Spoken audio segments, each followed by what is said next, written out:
Y continuamos en Reporte Estelar conversando con Juan Pablo Olalquiaga, presidente de Conindustria, en relación sobre el comportamiento de la industria durante este año 2017 y las perspectivas para el próximo año.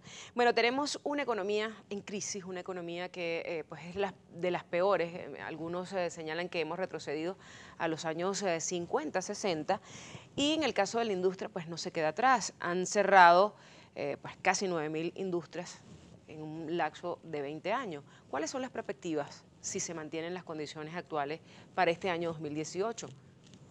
Te decía antes desde el Valle que fíjate que una industria requiere de que haya mercado, de que haya rentabilidad y de que haya infraestructura. Las condiciones de mercado, ya te comenté de que eran muy, el mercado se ha empequeñecido de una manera muy significativa.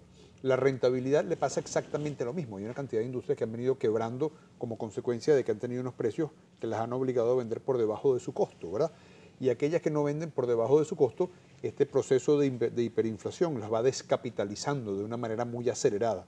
Cuando tú no tienes acceso a una tasa de cambio estable y la tasa de cambio se va deslizando de 4.000 u 8.000 bolívares diarios, bueno, entre que tú vendes y cobras en una semana, por corto que sea el tiempo para cobrar, ya vas a cobrar a un precio que tu capacidad de reponer es muy baja, ¿no? Entonces, el proceso de descapitalización, así como afecta a los consumidores, afecta a las industrias de una manera muy relevante. En ese entorno, y no hablándote de toda la infraestructura, que es un tema muy extenso, ¿cuáles son las perspectivas para el año 2018? Bueno, nosotros hicimos pública esta semana los resultados de una encuesta que hicimos en nuestro evento donde presentamos un plan de políticas públicas para recuperar la economía y recuperar la industria, donde el 27% de los encuestados, todos empresarios, manifestó de que si el entorno no cambia, van a cerrar durante el año 2018. Esto nos pareció impactante y lo validamos. Estarían cerrando por lo menos un poco más de 1.000 empresas, ¿no? Estarían cerrando 1.018 empresas según lo que nosotros cuantificamos, ¿no? Esto nos pareció impactante y nosotros lo estuvimos validando y nos conseguimos con que ese es el resultado real. Empresas que están trabajando al 8% de su capacidad histórica, al 15% de su capacidad histórica. Tú tienes todo el sector de artes gráficas. El sector de artes gráficas en su conjunto está trabajando al 15%. El sector de plásticos ahora, el transformador de plásticos que se utiliza para hacer film para empaques de alimentos o se utiliza para hacer envases de medicinas o envases de detergentes o envases de champú. Bueno, Venezuela dejó de producir resinas plásticas. Venezuela tenía plantas de polietileno, polipropileno y PVC que dejaron de trabajar por completo. Venezuela era un exportador de resinas plásticas, se suplía todo el mercado nacional y había una capacidad exportadora importante. Bueno, hoy en día no se produce. ¿Y cuál es la diferencia de precio que se genera entre comprar aquí resinas plásticas nacionales o importar? Bueno, la resina plástica nacional se vendía a pérdida, pero se vendía en 1.300 bolívares, en 1.340 bolívares el kilo. La importada equivalente cuesta cerca de 150.000 bolívares el kilo.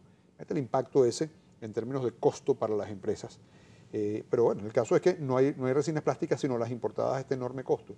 Así que si el entorno no cambia, este 27% del sector industrial, es decir, estas 1.000 y pico empresas, van a dejar de operar a lo largo del próximo Ahora, el año. gobierno asegura que todas las causas de esas condiciones en las cuales se encuentra la industria y la economía del país se debe al sector empresarial y que básicamente al sector empresarial, que también pues allí está confluyendo el sector político y desde afuera los ataques que vienen, que se llama guerra económica. ¿Usted está de acuerdo con ese tema de la guerra económica?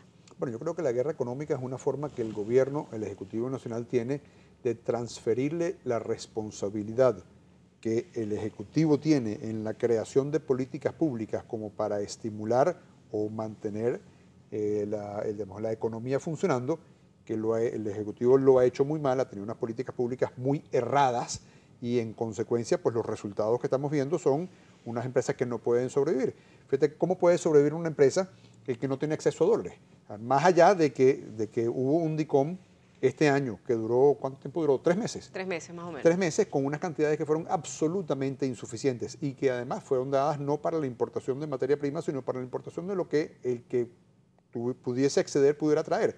Entonces, no hubo una política ahí de privilegiar lo que es producción nacional. Si alguien iba a traer cauchos, podía traer cauchos o alguien podía traer goma para hacer cauchos, pero lo traía, digamos, en las mismas condiciones, a una tasa de cambio que era, digamos, si se comparaba con la tasa de cambio que no podemos nombrar, era un privilegio, ¿verdad? Entonces, si tú tienes una política que utiliza tasa de cambio para traer productos terminados para unas fábricas que han perdido su competitividad, por supuesto que el caucho terminado va a ser importado, va a ser más barato que fabricarlo aquí.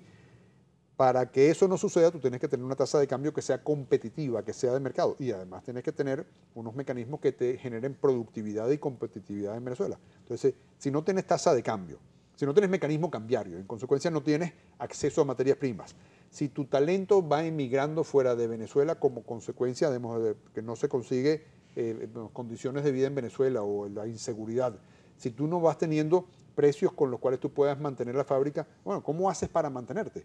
Si eso se llama guerra económica, bueno, la guerra económica está generada entonces por el gobierno. ¿Qué pasó con el motor productivo, el motor que impulsó o trató de impulsar el gobierno nacional? Bueno, las reuniones... No tenía las divisas tampoco ese motor. Bueno, el Consejo de Economía Productiva que estuvo celebrándose todos los martes durante el 2016, en ese consejo hubo una cantidad de empresarios que representaban cámaras formales, cámaras reales de la economía, que propusieron todos los cambios que había que hacer.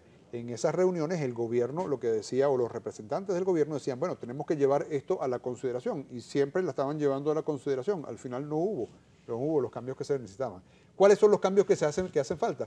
Bueno, con Industria hizo un planteamiento de políticas públicas que hacen falta como para poder reconducir la economía, pero que hace falta, lo primero que tenemos que tener es institucionalidad. Cuando tú ves que no hay institucionalidad, ¿y en qué se traduce la institucionalidad?